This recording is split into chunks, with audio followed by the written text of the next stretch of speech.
북한의 땅 파기 기술은 뭐 최고죠. 세계 뭐. 거의 세계 탑 두더지급이잖아요. 그렇죠. 아마 6.25 체험에서 나왔을 겁니다. 6.25 딱 개전하고 사실 북한군이 그냥 물밑이 내려왔는데 파죽지세로 내려왔는데 개전 초기에 미국이 공군을 보낼 수 있잖아요. 고지가 있으면 거기 그냥 폭격을 해야 되는 게 당연할 수가 없는 겁니다. 그렇기 때문에 사실 다 어디로 가야 되느냐? 지하로 갈 수밖에 없는 거. 그러다 보니까 지하에 시설을 구축하는 기술이 이제 발달한 거죠. 그러니까 참 이 지하가 효과적인 건 맞아요. 왜냐하면 지하 땅굴로 들어가면은 포착이 안 되거든요. 어디 있는지 알 수가 없어요. 근데 참 이 집안 어떻게 보면 짠한 것 같아요. 살아있을 때는 땅 밑에 숨어 있고 죽어서는 땅 위에 올라와서 누워 있고. 맞네. 그러니까. 근데 이 공을 들인 지하 통로를 통해서 삐삐 나갈 수 있는 곳이 있다고 하는데 이거는 우리 짭정은 씨가 어디로 나가는지 알고 있죠? 그거는 알려고 하면 안 됩니다. 알려고 하다가 다칩니다. 모르면 꼭 다친다고. 모른다는 얘기를 꼭 저렇게 하더라. 네, 그렇다고 해서 우리 이만갑이 모를 수는 없겠죠. 자, 특별한 분을 한 분 또 모셔서 그 이야기를 들어보도록 하겠습니다. 이 비밀 통로를 건설하는데 실제로 동원이 됐던 탈북민이 있습니다. 이분의 증언을 통해서 과연 지하에 뭐가 있는지 지금부터 한번 알아보도록 하겠습니다.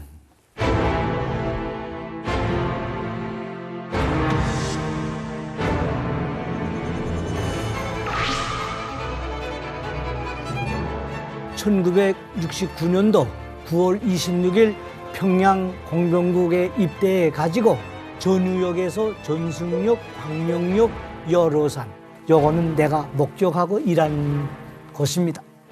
주석부에서 김일성이나 김정일이 그 가족들만이 유사시 이제 전쟁이 한다 대피를 하기 위해서 김일성 주석부에서 그 안에 어디에 가면 엘리베이터가 있단 말이에요. 지금 인민들이 타는 광명역보다 더 밑에란 말이에요. 거기서 이제 포도 타고서 빠지는 게 전역으로 그리고 내가 정확히 그 설계를 아는 거란 말이에요. 와, 지하철 밑이야. 3단으로 돼 있다는 거죠, 지금.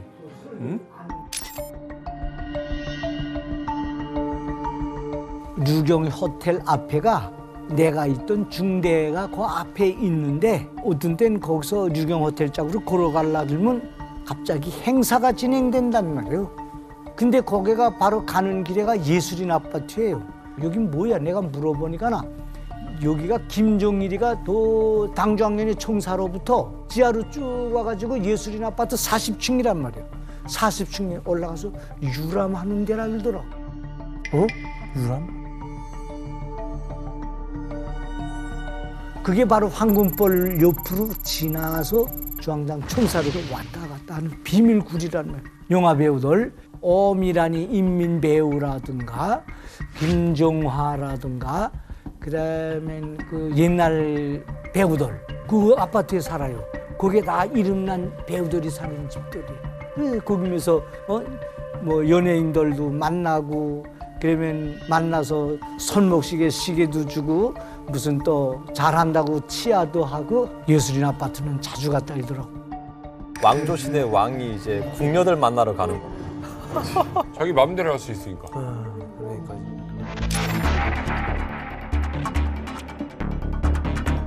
사람들은 모르죠. 나도 몰랐단 말이에요. 그저 하라. 비밀 지키라. 전에만 살기 위한 곳이란 말이에요. 평양에 김일성, 김정일 때부터 굴을 뚫어놓고 비밀굴이 얼마나 많은지 몰라요. 인민들이 그거 하다 죽은 사람도 많고 김정일이가 죽으라면 죽고 먹으라면 먹고 의문만 있고 권리가 없는 나라가 북한이에요. 아니 뭐 상상 그 이상일 줄은 알았는데 예술인 아파트까지.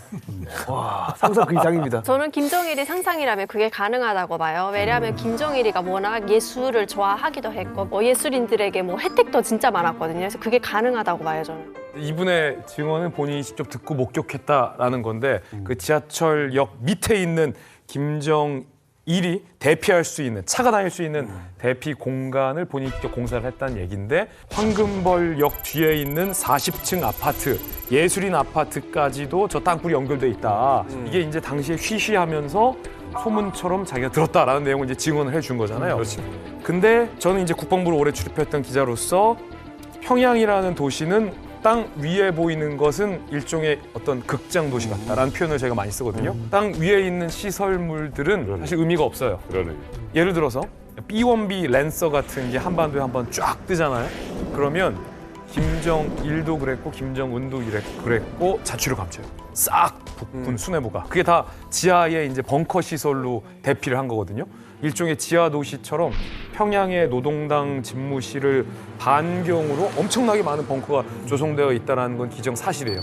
근데 저게 만약에 예술인 아파트랑도 연결이 돼 있다면 두 가지 중 하나일 것 같아요. 첫 번째는 그 벙커와 벙커를 연결하는 길에 예술인 아파트가 있어서 그 소문이 와전됐을 가능성도 있고, 두 번째는 아무래도 대낮에 도로를 통해서 땅 위로 김정일의 연회에 초대된다면 사람들 보는 이목도 있을 거니까 만약에 연결이 돼 있다면 상상이지만 예술인들이 김정일이 불렀을 때 김정일이 있는 뭐 연회 장소나 노동당에 있는 모처 안가 같은 곳에 비밀스럽게 이동하기 위한 공간으로서 사용됐을 개연성은 있다. 중요한 건 확실한 건 이 예술인 아파트랑만 이 집무실이 연결되어 있는 게 아니라 지하에는 별하별 지상에 있는 시설들과 아마 다 연결이 돼 있을 겁니다. 다 알고 있잖아요. 그리고 직한처럼 정말 완전 그 폐쇄되고 통제된 사회 속에서 주민들 눈을 피해가지고 뭐 하기 위해서 땅굴을 몇 킬로를 판다. 이건 말이 안 되는 거고, 문제는 뭐냐면 이런 거거든요. 참수작전이에요. 그러니까 푸틴 궁전도 푸틴도 별장을 갖고 있는데 여러 가지 통로가 있거든요. 그래서 폭격을 받거나라고 하면 도망갈 수 있는 도주할 수 있는 라인들이 있고 자기 전용의 철도가 다 있습니다. 철도도 있고 또 배를 타고 도망갈 수 있는 곳도 있고. 그렇지. 그러니까 그런 걸 만들어놨을 가능성은 있지만 만든 김에 평화시 좀 쓰면 안 됩니까? 아니 근데 그게 비용 대비 효과가 없는 거야. 뭐 하라고 그래. 북한처럼 폐쇄적이고 은밀한 나라 속에서 얼마든지 갖다 불러가지고 얼마든지 할 수 있는데. 어차피 운전하는 사람, 차 모르는 사람은 다 할 텐데 그러면 그게 지하로 가는 거나 뭔 상관? 괜히 그 이야기 꺼내면 그 사람은 어떻게 되는 거야. 그냥 날아가는 사회지 뭐 이런 데인데 굳이 저래야 되나. 그런데 만약에 정말 예술인 아파트랑 연결이 돼 있다면 이거는 예술인을 바라보는 시선이 지금 우리와는 다르거든요. 왜냐하면 이건 북한 정권이 수립되면서부터 예술인에 대한 그 우대를 굉장히 많이 해줍니다. 인민배우. 그리고 국가적으로도 대단히 좀 칭송을 한다고 할까요? 왜냐하면 활용 가치가 있거든요. 사상에 대한 홍보나 공보적인 차원에서 예술인들에 대한 우대가 굉장히 높았고, 그 가운데서 만약에 전시가 터졌을 때 그들의 이용 가치나 이런 것들을 중요하게 생각한다면 연결 통로 만들어줘서 비상시에 그들도 숨을 수 있게 해준다라고 가정할 수도 있는 거예요. 분명한 것은 주석궁부터 노동당 청사부터 주요 시설이 다 그 땅굴로 지하 터널로 연결돼 있는 개연성만큼은 사실로 보인다, 이런 거죠. 예술인 아파트가 주요 기관 중에 하나로 인식됐다라는 소리일 수도 있어요. 아니 그러니까 공적 자산으로 본 거잖아요. 우리나라는 이게 민간의 영역의 예술이지만 예능이지만 사실은 이제 북한에서의 어떤 배우라든지 어떤 예술인들을 공적인 어떤 자산으로서 보고서 그런 어떤 대접을 해줬다. 취지는 그런 것이나 이제 쓰는 사람이 어떻게 쓰는지. 그러니까 지금 지하 통로가 있는 건 확실하잖아 지금. 근데 이 지하 통로가 뭐 예술인 아파트와 연결돼 있다? 그럴 수도 있어요. 그러니까 정말 예술인 아파트가 공적 자원인가? 그건 그럴 수도 있고. 근데 확실한 건 있어. 뭐가 있냐면 주석궁과 노동당 당사와 연결돼 있는 길을 따라가면은 나오는 파이널 데스티네이션, 최종 목적지가 북한 곳곳에 있는 초호화 별장이라는 건 확실해요. 들어갔다가 나오면 별장이에요. 그렇죠. 특각으로. 사실 이제 김정일도 이제 살아있을 때 평양에 머문 시간은 2개월밖에 안 된다고 합니다. 그러면은 1년에 2개월밖에 안 된다 그러면은 10개월은 다른 곳에 있었다는 거거든요. 근데 북한의 경치 좋은 곳에 특각들이 많아요. 정말 많아요. 물이 좋은 곳에, 온천 있는 곳에는 온천 특각 있고 바닷가 지역, 산 지역 이런 데 특각이 너무 많거든요. 근데 주석궁에서 아니면 조선노동당 당사에서 지하로 해서 다 연결되는 게 아니라 평양 외지 어디에 나오는 굴이 있을 거예요. 그리고 그 다음부터는 지하로 가는 것이 아니라 북한의 전시도로하고 1호도로가 있어요. 산에 이렇게 뚫려져 있는 도로인데 그런 도로가 북한에 있는 이런 별장들이 다 연결돼 있어요. 그러니까 김정일 같은 경우에는 이제 뭐 직무를 이제 뭐 2개월 정도 보면 피곤하겠죠. 그러면 이런 특각들 자기들 별장에 가가지고 나머지 시간들은 보내는 거죠. 강원도 원산에도 많이 원산 특각을 이제 제일 애용하는 게 과거에 이제 엄마가 니가타에서 북송이 돼서 이제 오면서 원산에 처음 내렸고 또 원산댁이라고 불릴 정도로 이제 고용이가 그랬기 때문에 거기가 이제 마음의 고향이겠죠. 마음의 고향인데 기본적으로 김정일, 뭐 김정은도 마찬가지일 수도 있는데 최고 지도자의 어떤 뭐 엽색 행각 이런 부분이 우리가 엽색이라고 표현을 하지만 충분히 있을 수 있는 거예요. 북한 내부에서는 그런 것들을 우리가 뭐 이해할 수는 없지만 예를 들어 김정은이 초청한 데니스 로드먼이 평양에 갔을 때 그런 얘기를 했잖아요. 자기가 어떤 섬에서 이렇게 즐겁게 뭐 즐기고 며칠 동안 정신없이 놀았다. 이런 것들이 아직 북한의 문화로 남아있고 김정일 시대에는 사실 기쁨조, 북한에서는 물론 기쁨조라 부르지 않습니다만 네. 관련 영상이 나온 적도 있고